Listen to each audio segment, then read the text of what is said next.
So if you're interested to know, there are some things that you need to mandatorily do in your house. Okay, it's not the whole thing. And if you want to know what are these really important positions and things that have to happen in the house, it can actually, not following them can actually cause a lot more problems than you think. Okay, so stay tuned.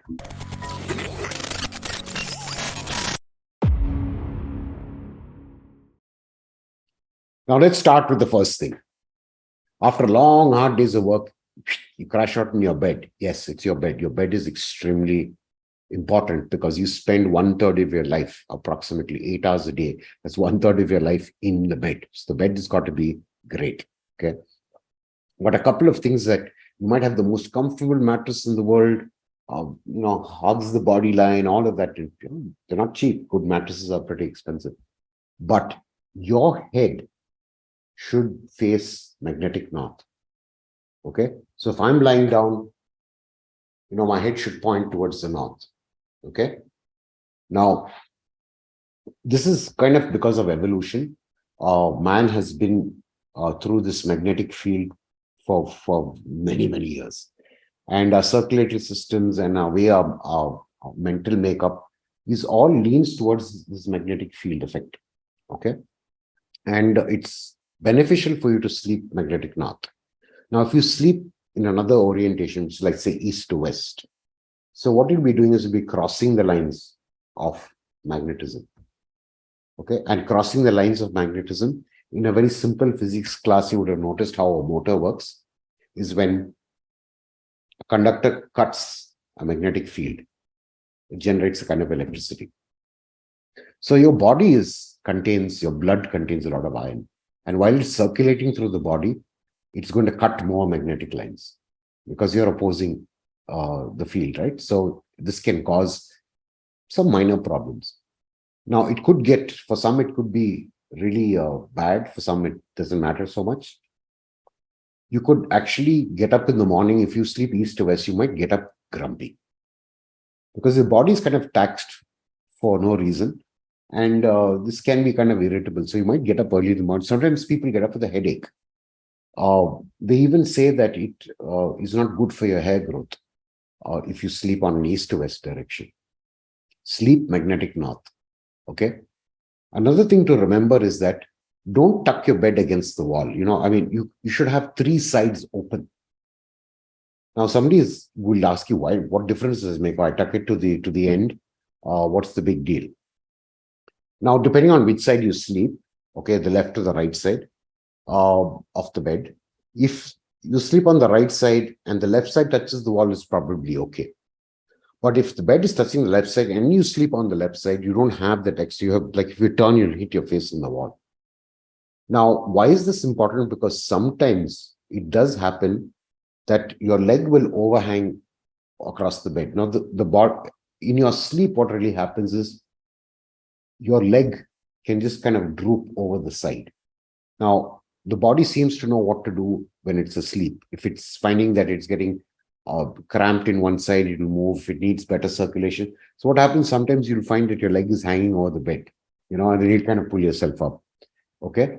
And it's kind of important to have that ease of your leg moving across and probably over the bed corner is something that you should think about.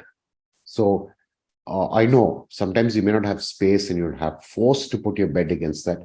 But as far as possible, try and have 3 sides of bed. That's the left, the right, and in front of you, free from anything. Okay, so that you can, whatever the case is, you can hang over it.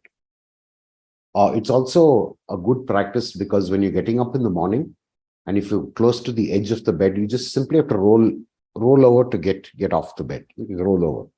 But if you have to roll all the way across your bed and get, in the morning, it's not a good thing to do. Okay. And also especially your pillow should be made of natural fabric. Okay. Synthetic fabrics are not great, especially for your hair and your head. Especially dandruff and all of these things can be caused if you use absolutely synthetic material. Okay, it might be nice, soft and silky and all that, but you need something that breathes, okay, and that absorbs. Sometimes you will sweat in the night, and it's good if that material absorbs it. If it doesn't, then what happens? It leaves a coating on the pillow, and then if you don't have enough sunlight or if it's a very humid day, kind of fungus might, mildew will start to go on your pillow, especially. And that gets onto your scalp. And then you get dandruff, and then the whole thing happens. Okay, so I won't stress that too much anymore. Another thing is your bedroom window. Your bedroom window, if you're living in the northern hemisphere, which is above the equator, your bedroom window should face the south. Okay. Now, if you ask me why, okay, south, north, east, who cares? And actually, the point is what happens is during summer, when you're in the northern hemisphere, what happens is the sun will slowly move towards an angle. And what happens is the direct sunlight in summer will not come into your bedroom, especially in the afternoon and towards the later part of the afternoon, as it becomes 1 o'clock, 2 o'clock, 3 o'clock. What happens then? The room gets the chance to cool down because there's not so much of direct sunlight coming onto the window. And so what happens? Your bedroom starts to get a little cooler. Okay. Now the opposite happens in winter, and because the angle of the sun will change, in winter you'll get more sunlight coming into your bedroom. Simply because the sun during winter will move more towards the southern hemisphere. So you will get a little more sunlight in winter. And yeah, you got it.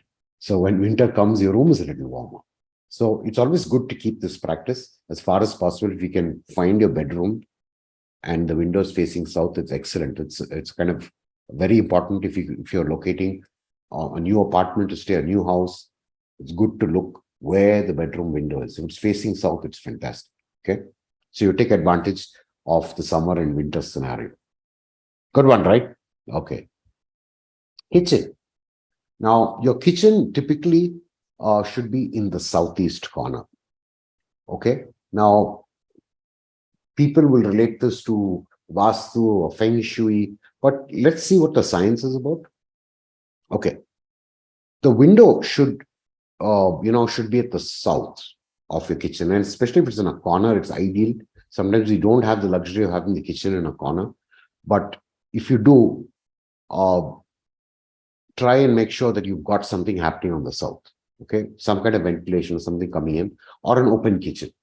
Okay. An open kitchen also helps. If you don't have the advantage of having, a corner or having it face the south or whatever. Now, why does this help? As you know, especially in India, we have the northeast monsoon, and a lot of breeze and wind goes across that direction. So it'll come from the southwest and it'll head towards the northeast. So if you're in the south, from the southwest, what happens? It creates that airflow. And so if you have your window in the south, all the air gets in.